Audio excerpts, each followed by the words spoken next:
식탁 위의 보약인 토마토는 세계 10대 슈퍼푸드 중 하나로 영양소 폭탄인데요. 토마토에는 라이코펜을 비롯해 각종 비타민과 필수 영양소가 듬뿍 들어있어 면역력 강화, 성인병 예방, 항암력과 항노화 등 다양한 효능이 있습니다. 최근에는 세계에서 가장 많이 소비되는 채소로 알려지면서 토마토의 효능에 관심도 더욱 높아지고 있는데요. 토마토와 함께 먹으면 안 되는 음식과 주의할 점, 그리고 토마토와 함께 드시면 보약이 되는 음식까지 토마토에 대한 모든 것 바로 알려드릴게요. 철분과 비타민이 많아 요즘 들어 특히 주목받고 있는 채소가 시금치인데요. 시금치는 토마토와 상극으로 함께 드시면 안 됩니다. 시금치 속 철분을 토마토처럼 비타민C가 풍부한 음식과 먹으면 좋다고 해서 빈혈이나 당뇨가 있는 분들이 함께 많이 드실 텐데요. 신장이 약하신 분들에게는 특히 좋지 않습니다. 왜냐하면 바로 시금치 속에 옥살산이라는 성분 때문입니다.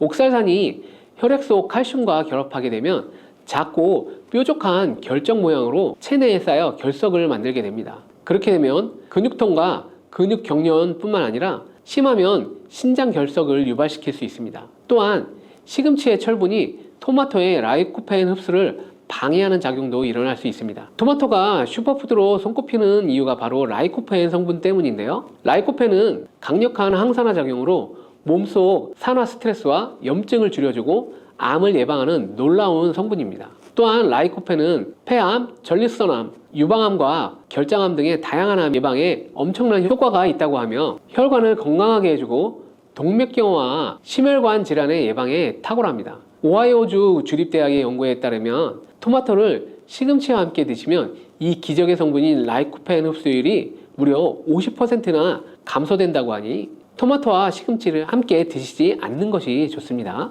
토마토를 드실 때 숙성되지 않은 초록색 토마토는 주의하시기 바랍니다.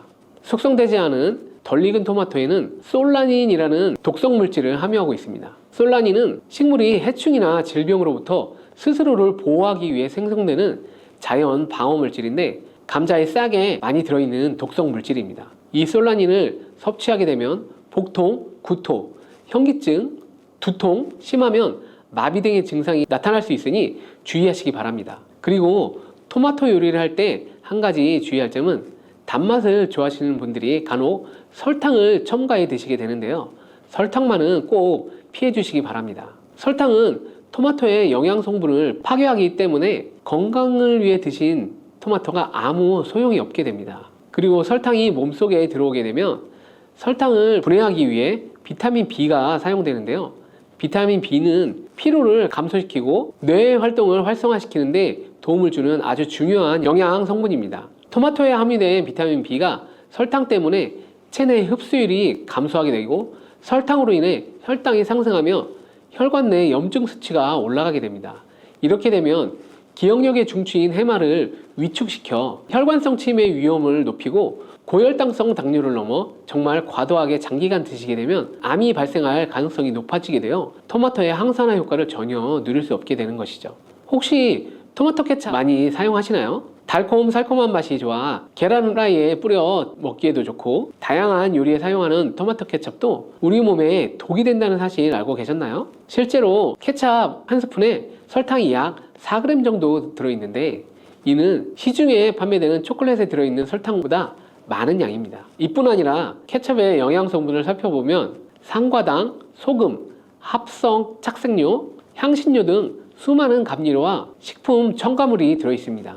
케첩이 토마토를 원료로 만들어져 건강한 재료라고 알고 계신 분들도 계시지만 케첩 속 토마토는 첨가물들에 의해 영양 성분이 많이 파괴되어 있고 오히려 우리 몸을 공격하는 성분들이 가득하답니다. 그렇다면 토마토와 함께 먹으면 보약이 되는 음식은 어떤 것이 있을까요? 토마토는 비타민, 베타카로틴, 라이코펜, 무기질 등 영양 성분이 풍부하지만 한 가지 부족한 영양 성분이 바로 단백질입니다. 양질의 단백질과 함께 드시게 되면 거의 완벽한 영양 성분을 우리 몸에 보충할 수 있습니다. 그 중에서도 특히 추천드리는 것은 고기인데요. 50대 이후 나이가 들수록 꼭 고기를 챙겨 드셔야 하는데요. 가장 큰 이유는 바로 단백질입니다. 단백질은 우리 몸의 중요한 구성 성분으로 세포와 근육의 주재료로서 만약 단백질 섭취가 부족하면 잇몸도 약해져 치아가 빠지기도 하고 머리카락도 점점 얇아져 탈모가 오기도 하며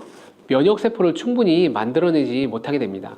물론 콩과 두부도 훌륭한 단백질 공급원이지만 식물성 단백질은 필수 아미노산의 종류나 양이 충분하지 않을 수 있습니다. 반면 동물성 단백질은 식물성 단백질보다 체내 흡수가 잘 되기 때문에 나이가 들수록 반드시 조금이라도 챙겨 드셔야 합니다. 또한 단백질은 행복 호르몬으로 알려진 세로토닌의 원료로 우울증을 예방하는 효과도 있습니다. 특히 돼지고기 속 풍부한 비타민 B1은 뇌 기능을 활성화해 치매를 예방해 줍니다. 이렇게 좋은 고기를 섭취할 때도 한 가지 문제가 있는데요. 우리 몸은 약 알칼리성을 유지하게 되는데 육류는 산성 식품이라는 것이죠. 바로 이때 토마토가 이 문제를 해결해 줄 수 있습니다. 토마토는 대표적인 알칼리성 식품으로 산성인 육류와 함께 드시면 단백질의 소화를 도와주고 위장의 부담을 줄여주고 토마토의 풍부한 섬유질이 변비를 예방해 위장 건강을 지켜줄 수 있습니다. 그리고 토마토는 어떻게 드시는 것이 좋을까요? 그것은 바로 익혀 드시는 것인데요. 토마토를 익혀 드시게 되면 라이코펜의 체내 흡수율이 10배 이상 올라갑니다.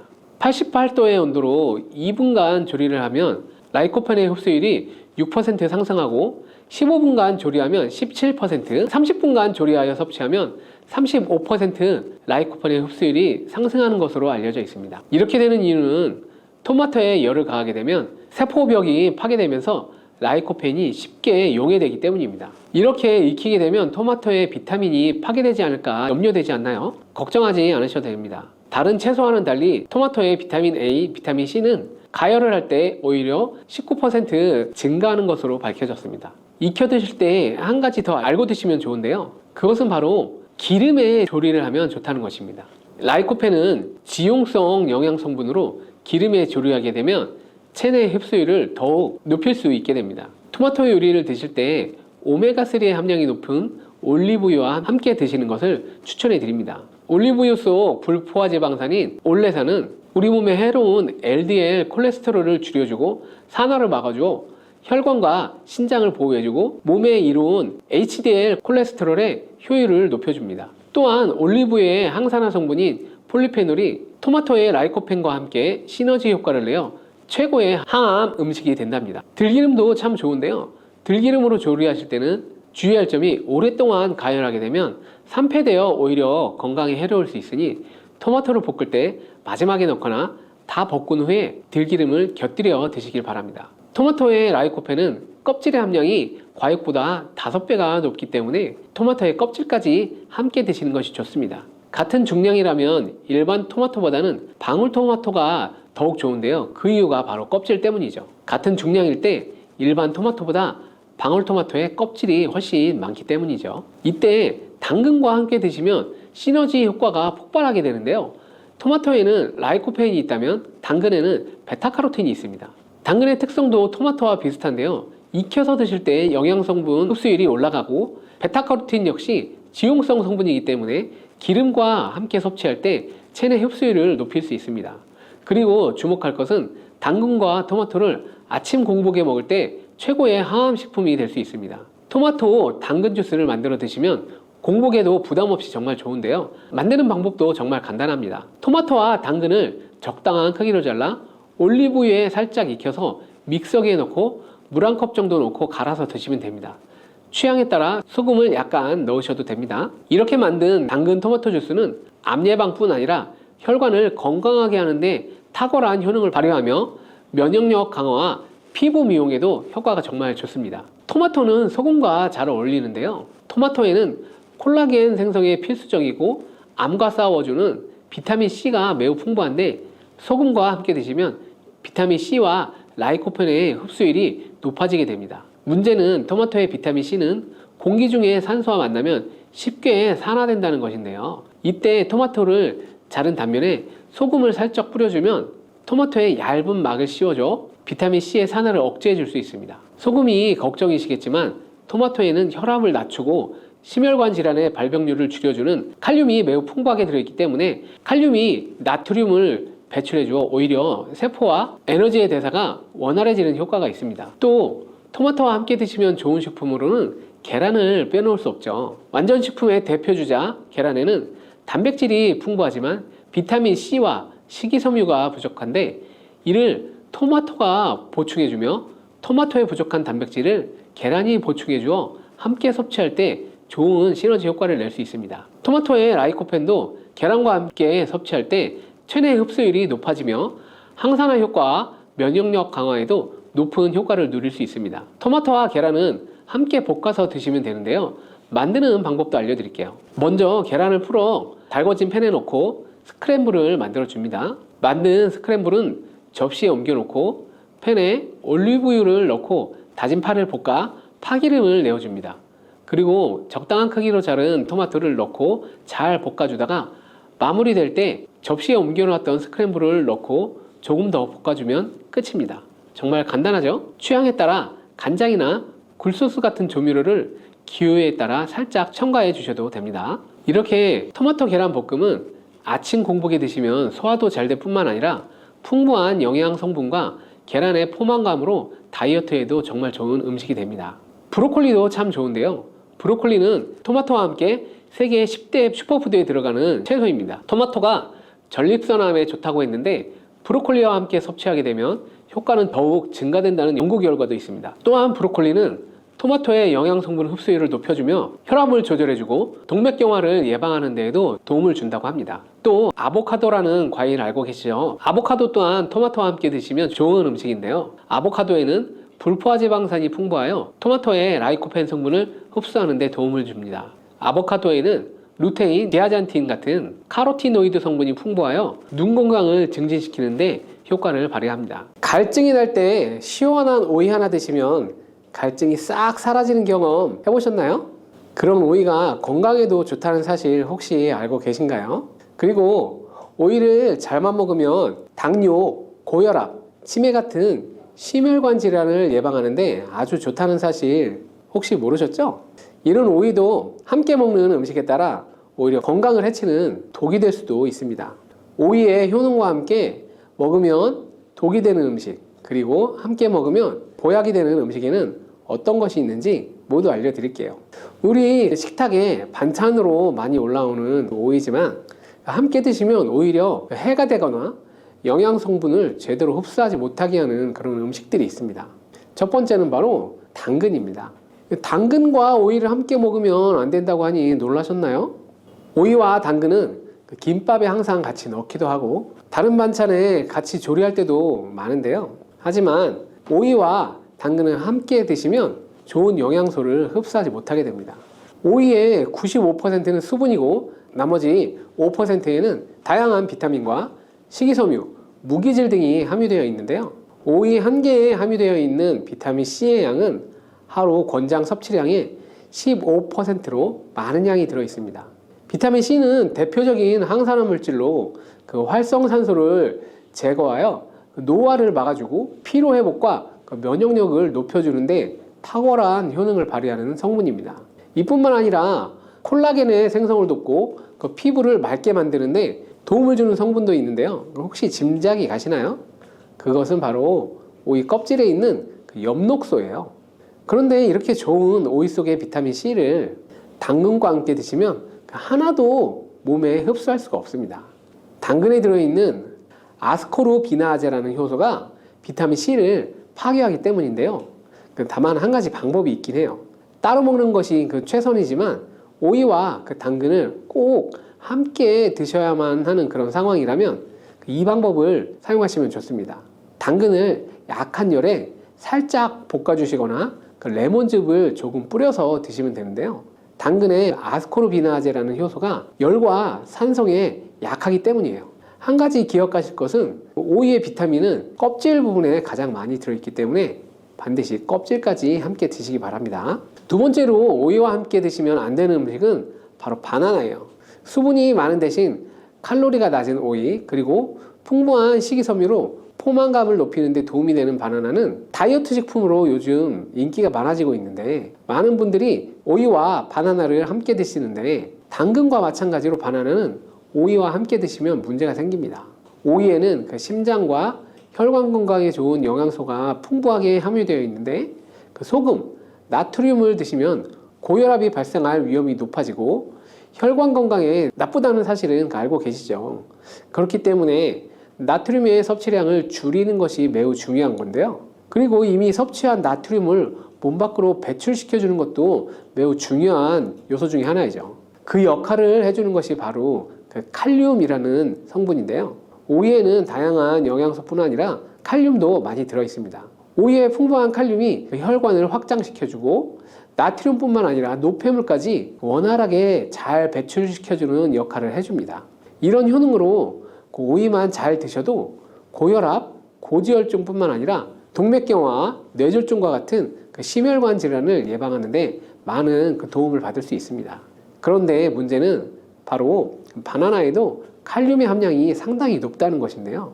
칼륨이 혈관 건강에 도움이 되는 것은 맞지만 너무 과하게 섭취하게 되면 오히려 문제가 생기게 됩니다. 혈관 내에 칼륨의 농도가 높아지면 근육과 신경이 과하게 이완되는 증상이 나타나고 근육이 마비되는 증상과 손발이 저린 증상이 나타날 수 있고 심하면 그 부정맥과 저혈압이 나타날 수 있습니다. 그래서 앞으로는 오이와 바나나를 함께 드시기보다는 2~3시간 간격을 두고 드시거나 다른 식사 시간에 드시기를 바랍니다. 세 번째로 오이가 건강을 해치는 경우는 바로 오이를 장아찌로 드실 때인데요. 장아찌를 만들어 보신 분이라면 당연히 아시겠지만 소금이 정말 많이 들어가게 되죠. 소금을 아예 안 먹는 것도 문제가 될 수 있지만 우리나라 그 음식에는 소금이 여기저기 많이 들어가 있다는 것이 문제가 될 수 있습니다. 우리나라 사람들의 사망 원인 1위가 바로 위암인데요. 그리고 소금이 바로 위암을 일으키는 가장 큰 원인 중 하나고요. 소금이 우리 몸에 들어오면 삼투압 현상이 일어나 혈관에 수분이 많이 들어오게 되고 혈관이 팽창하게 되며 혈압이 높아지고 심해지면 심장에도 문제가 발생하게 됩니다. 식사를 하실 때 이런 문제를 기억하셔서 웬만하면 소금이 많이 들어가는 조리법은 바꿔주시고 오이를 드실 때도 소금에 절이지 않고 생으로 드시는 것이 가장 좋습니다. 자, 반면에 오이와 함께 드시면 그 보약이 되는 음식들도 있는데요. 첫 번째가 바로 사과입니다. 오이는 그 심혈관 질환 예방에 좋은 영양소가 많이 들어있는데 그 중에서도 그 비타민 K는 그 혈관과 뼈 건강에 그 많은 도움을 주는 성분입니다. 비타민 K는 나이가 들면서 가장 걱정되는 질환 중 하나인 그 골다공증을 예방하는데 그 탁월한 효과가 있는데요. 골다공증 환자는 비타민 K 수치가 낮았고 그 3개월 동안 1mg의 비타민 K를 주입하자 소변을 통해 손실되는 칼슘의 양이 줄어드는 것을 확인할 수 있었다는 연구 결과도 있습니다. 유럽에서는 골다공증 예방을 위해서 건강한 뼈를 유지하고 있는 여성에게도 비타민 K를 처방하고 있답니다.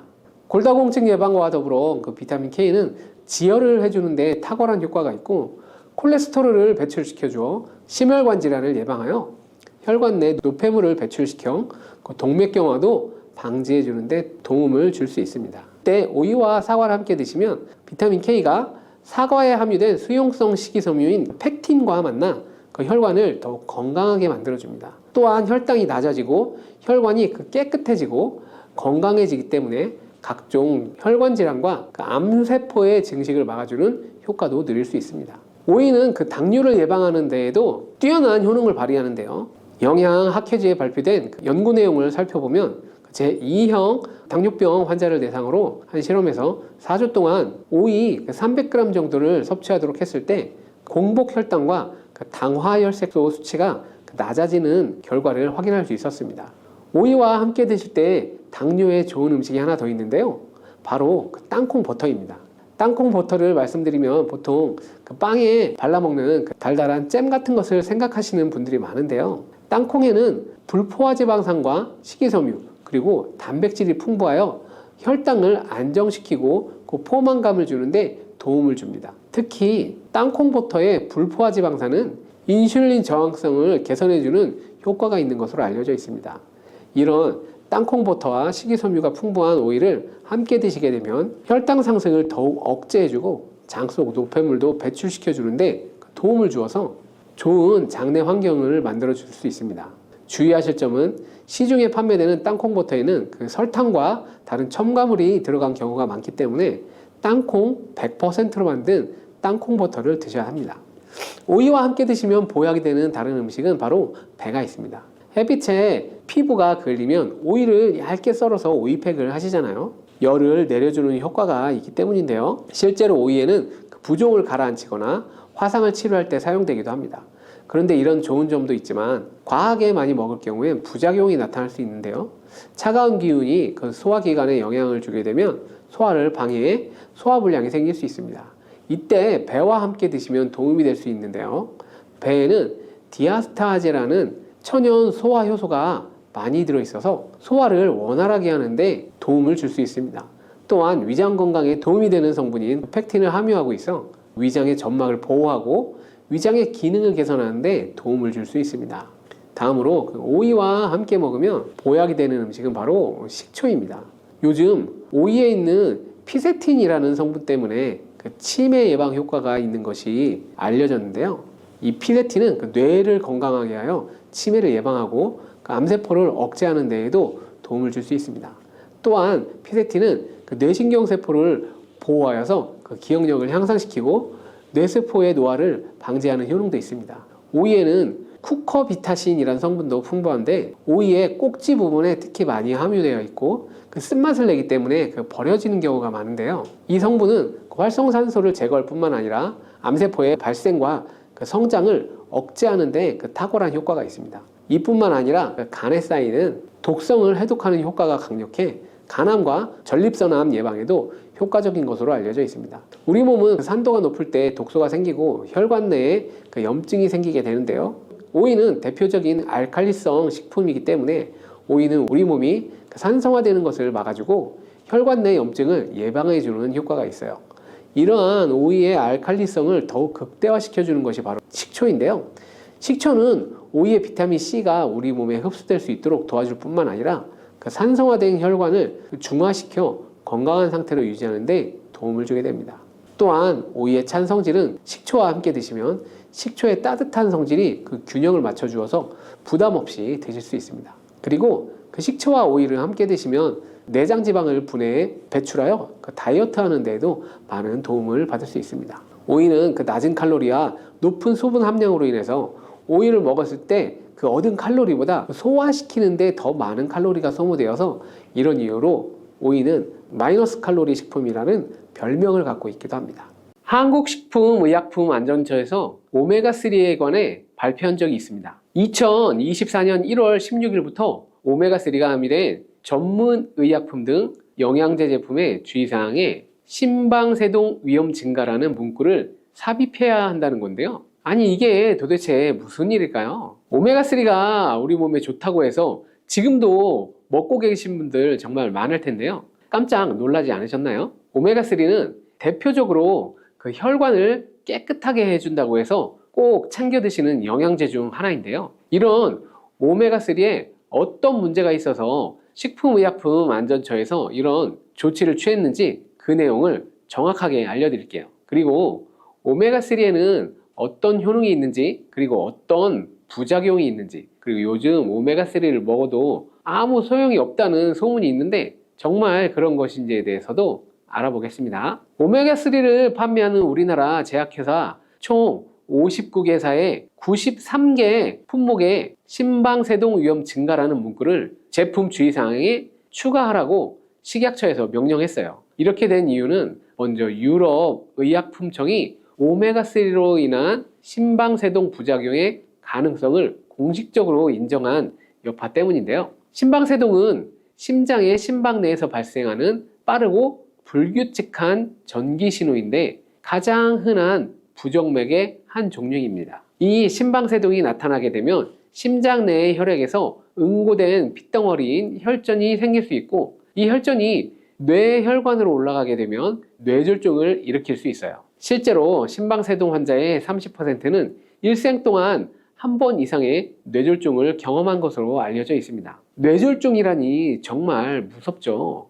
그런데 내용을 자세히 살펴보면 심혈관 질환 또는 심혈관계 위험인자가 있는 환자에서 오메가3 용량에 따라 심방세동 위험 증가가 확인됐다라는 것입니다. 즉 오메가3를 먹는다고 무조건 이런 부작용이 나타나는 것은 아니고요. 그리고 2023년 8월에 발표된 미국 심장학회지의 내용을 보면 오메가3의 부작용에 대한 내용이 일반인을 대상으로 한 것이 아니라 만성 관상동맥 질환을 갖고 있는 사람에 대한 가이드라인이었습니다. 중앙대병원의 변경민 교수는 최근 여러 연구에서 오메가3의 고용량에 의한 심방세동의 발생은 명확하지 않고 당장 복용을 중단할 필요는 없다고 의견을 제시하기도 했습니다. 그리고 문제가 될 수 있는 것도 오메가3를 과다하게 고용량으로 복용할 때 문제가 될 수 있다는 거고요. 일반적으로 복용하는 양은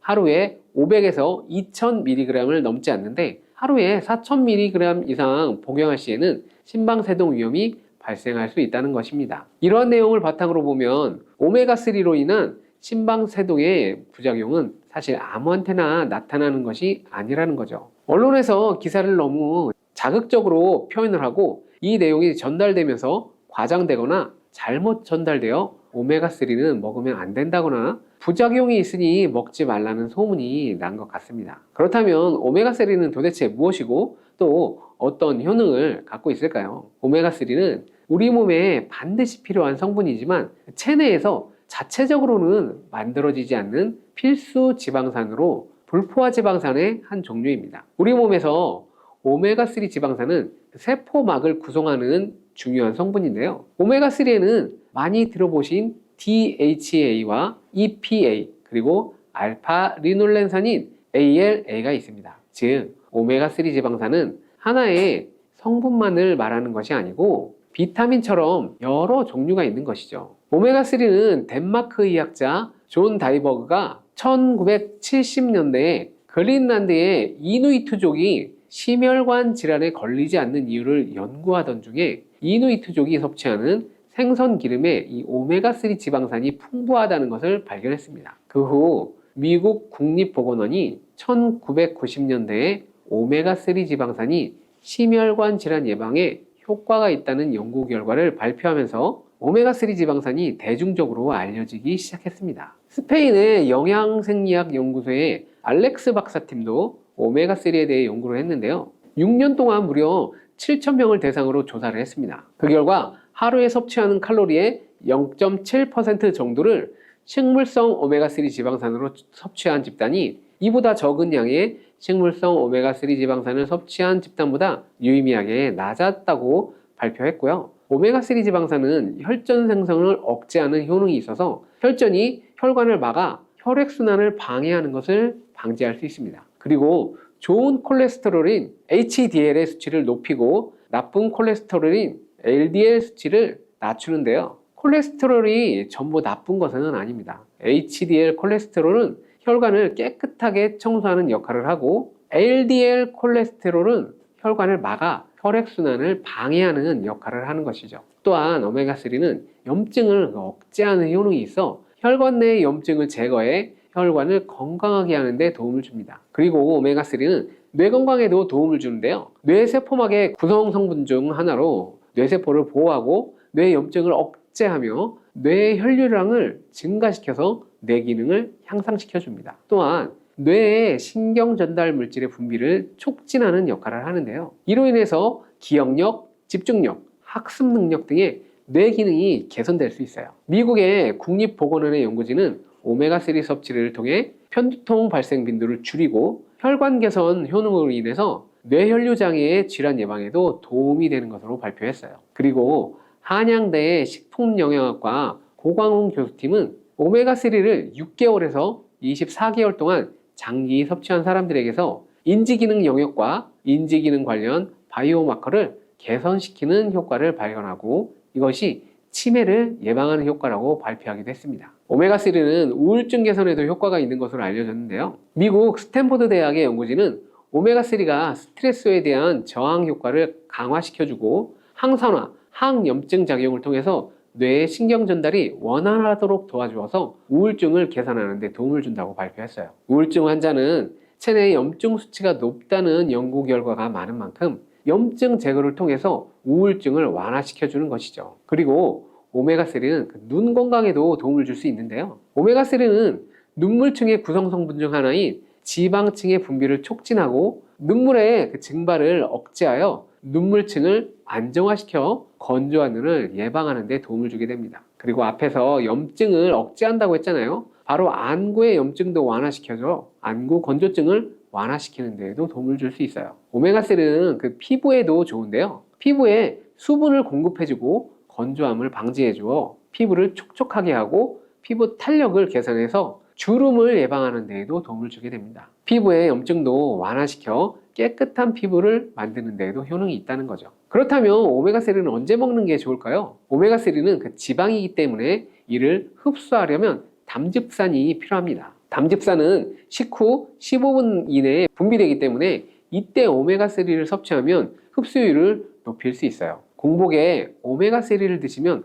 복통이나 설사가 생기는 경우도 있으니 조심하면 좋고요. 그럼 아침 식후에 먹는 게 좋을까요? 저녁 식후에 먹는 것이 좋을까요? 정답은 바로 아침 식후입니다. 일본의 산업기술종합연구소에서 쥐를 대상으로 실험을 했는데요. 아침과 저녁 식후에 쥐에게 오메가3를 먹인 결과 아침 식후에 오메가3를 먹은 쥐들이 중성지방과 콜레스테롤 수치가 더 많이 감소한 것으로 나타났어요. 그래서 오메가3를 드신다면 저녁보다는 아침 식후에 드시는 것을 권해드립니다. 그리고 오메가3는 열, 공기 노출, 빛에 의해 쉽게 산패가 될 수 있는데요. 산패된 오메가3를 먹는 것은 정말 위험합니다. 우리 몸에 유해한 화학물질로 변하게 되어 이는 암, 염증, 심혈관 질환의 위험을 증가시킬 수 있기 때문인데요. 또한 산패된 오메가3는 소화기관에도 문제를 일으킬 수 있어요. 복통, 설사, 구토 등의 증상을 일으킬 수 있는데요. 산패된 오메가3는 복용 시 역한 비린내가 나고 외관상으로도 색이 변하는 현상 등이 나타나기 때문에 이렇게 산패된 오메가3는 절대 섭취하지 말고 바로 폐기하기 바랍니다. 자, 그렇다면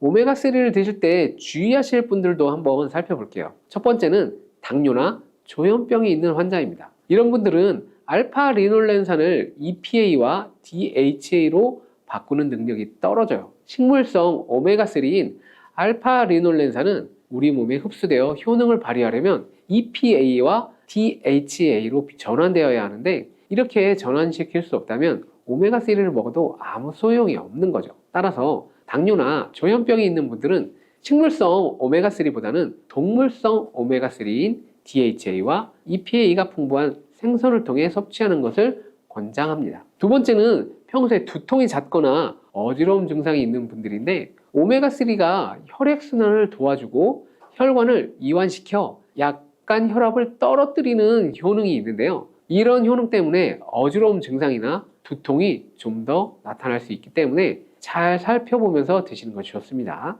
세 번째는 혈전 용해제인 와파린과 아스피린과 같은 약을 복용하는 분들이에요. 이런 분들은 출혈 가능성이 증가할 수 있기 때문인데요. 미국 FDA에서는 혈소판 수치가 낮은 사람은 오메가3를 섭취하지 말라고 권고하고 있습니다. 따라서 혈전약을 복용하시는 분들은 몸에 멍이 잘 드는 현상이 나타나거나 지혈이 잘 안 되는 일이 나타나는 경우에 오메가3 복용을 중지하시는 게 좋습니다. 네 번째로 오메가3를 주의하실 분들은 바로 알레르기가 있는 분들이에요.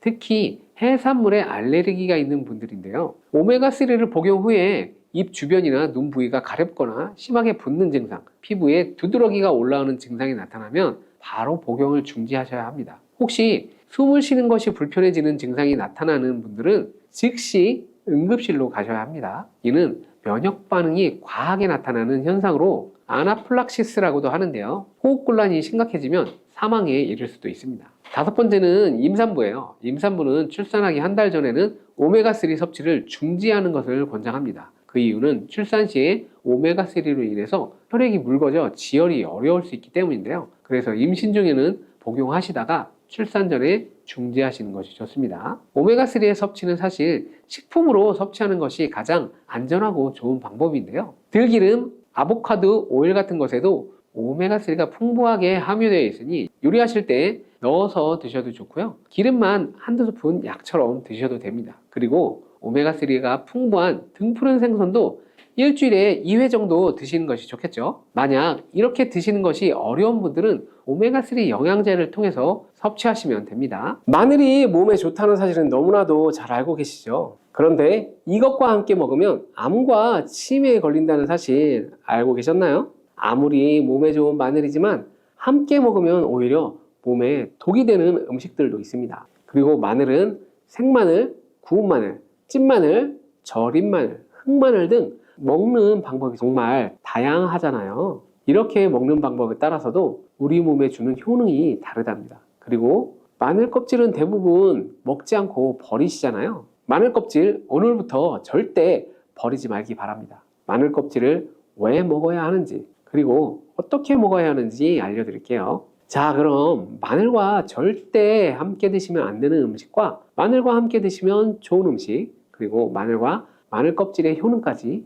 마늘에 대한 모든 것 바로 알려드릴게요. 마늘은 정말 우리나라 사람들이 좋아하는 식재료인데요. 한국농촌경제연구원이 발표한 자료에 의하면 우리나라 1인당 1년 동안 마늘 소비량이 7kg인데요. 놀라지 마세요. 세계 평균이 0.8kg이랍니다. 우리나라 사람들이 마늘을 정말 많이 먹고 있는 거죠. 마늘을 많이 먹는다는 것, 그만큼 건강한 식단을 먹고 있을 가능성이 높은 것은 사실이지만 먹는 방법에 따라 오히려 독이 될 수도 있습니다. 마늘과 함께 먹으면 절대 안 되는 음식 첫 번째는 바로 빵이에요. 마늘빵 아시죠? 마늘이 발라져 있어서 달콤 쌉싸름한 마늘 맛도 나고 마늘 향도 좋아서 즐겨 먹게 되는데요. 마늘이 있어서 우리 몸에 좋은 빵이라고 착각하고 즐겨 드실 수 있는데요.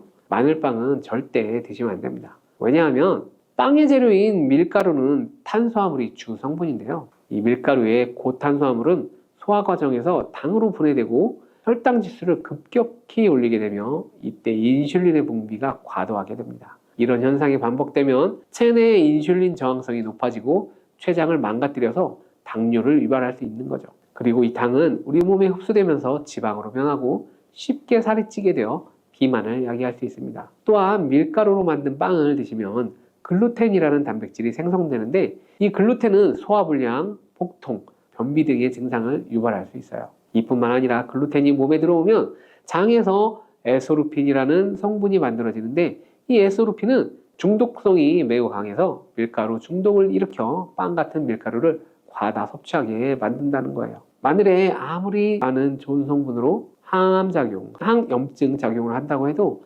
마늘빵으로 드시면 아무 소용이 없는 거예요. 그럼 마늘은 어떻게 먹어야 마늘의 효능을 극대화할 수 있을까요? 마늘은 생으로 드실 때도 물론 좋지만 켜서 드실 때 더욱 좋습니다. 몸에 보약이 되는 마늘 먹는 법, 첫 번째는 마늘밥입니다. 국립농업과학원에 따르면 마늘의 S알릴시스테인의 함량을 조리법에 따라 조사한 결과 생마늘일 때 S알릴시스테인 함량이 2.77mg 정도 되었고 삶기 시작한 후 30분이 지나면 4.92mg, 1시간이 지나면 9.16mg으로 생마늘에 비해서 4배 이상 많아졌다고 했어요. 뿐만 아니라 121도의 고온에서 1시간 동안 마늘을 쪘을 때 S알릴시스테인 함량이 50.24mg으로 생마늘보다 무려 18배나 높아졌다고 연구 결과를 발표했어요. 따라서 마늘을 드실 때는 1시간 이상 익혀서 드시는 게 좋은데요.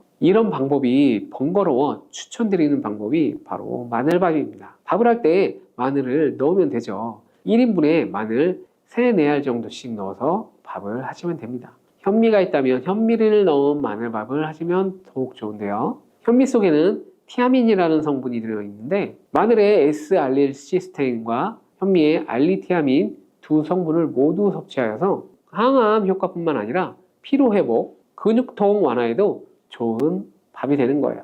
그럼 마늘밥을 하기 위해서 마늘을 까고 나면 껍질은 어떻게 하셨나요? 당연히 버렸잖아요. 오늘부터는 절대 버리면 안 돼요. 마늘의 효능하면 첫 번째로 생각나는 것이 아마도 항암 효과일 거예요. 그런데 마늘 껍질을 통해 엄청난 항암 효과를 누릴 수 있는데요. 우리나라 연구진에서 연구한 결과 마늘 껍질을 70% 에탄올 용매로 반복 추출해서 만든 마늘 껍질 추출물이 암 예방 효과에 탁월한 효능이 있다고 발표되었어요. 특히 유방암, 위암, 간암, 대장암, 폐암세포뿐 아니라 다양한 암세포에 대한 억제 효과가 있다고 발표했는데요. 그 중에서도 유방암 세포의 증식을 억제하는데 효과가 가장 높았다고 합니다. 마늘 껍질의 두 번째 효능은 바로 심혈관을 튼튼하게 한다는 거예요. 마늘 껍질은 마늘 알맹이보다 식이섬유가 4배, 폴리페놀이 7배나 많이 함유되어 있는데요.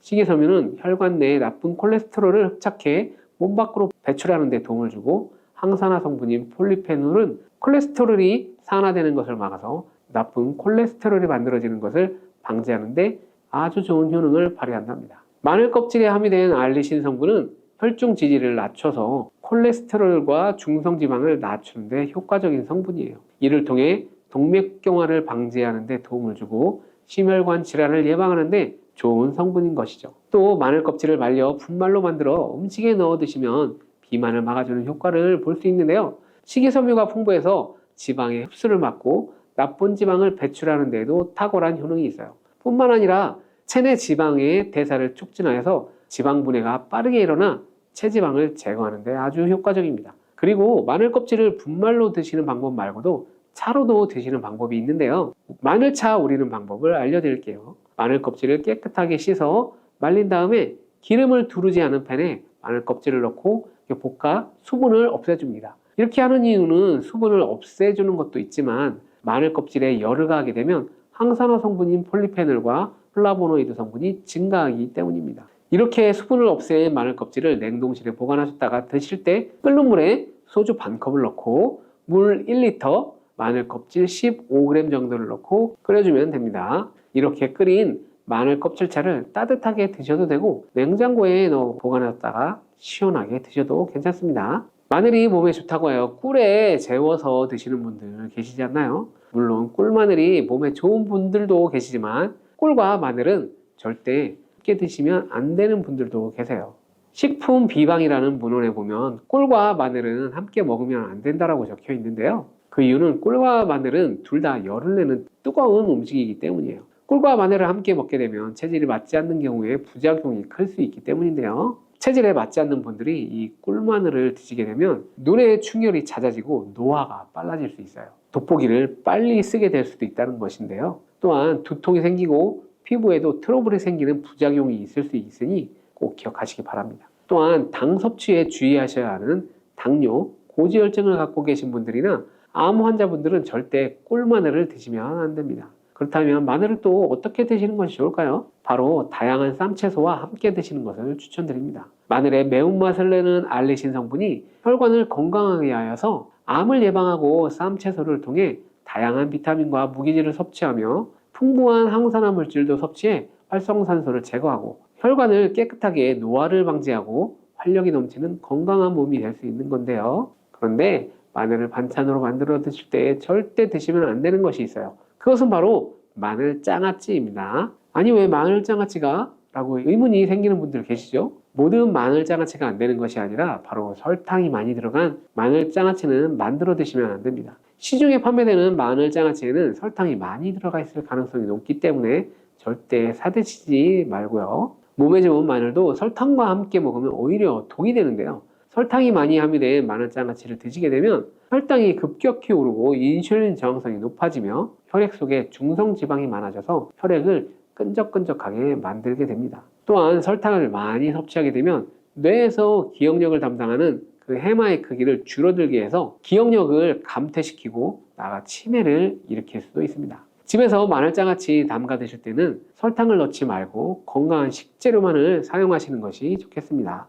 마늘을 건강하게 드실 수 있는 또 다른 방법은 바로 흑마늘을 추천드립니다. 마늘에 열을 가하면 마늘의 색이 점점 짙어져 결국 까맣게 변하는 흑마늘이 되는데요. 그 이유는 마늘 속에 있는 당류와 단백질인 아미노산이 반응하여 갈색을 띠는 멜라노이드 색소가 만들어지기 때문이에요. 그 반응을 마이야르 반응이라고 하죠. 고기를 구우면 빨간색의 고기가 점점 휘어지다가 갈색으로 변하는 반응과 같은 원리입니다. 이렇게 흑마늘을 만들게 되면 생마늘보다 S알릴스테인 성분이 5배나 많아질 뿐만 아니라 새로운 항산화 물질들이 많이 만들어지게 됩니다. 또한 항암 효과가 뛰어난 폴리페놀이 생마늘에 비해서 4배 이상 많아지고 위액 분비를 촉진해 소화를 잘 되게 하는 효능도 있으니 잊지 말고 흑마늘을 만들어 드시기 바랍니다. 마늘은 또 요리할 때 많이 사용하는 재료인데요. 마늘을 얇게 썰어 기름에 튀긴 마늘튀김은 절대 드시면 안 됩니다. 기름에 마늘을 튀기면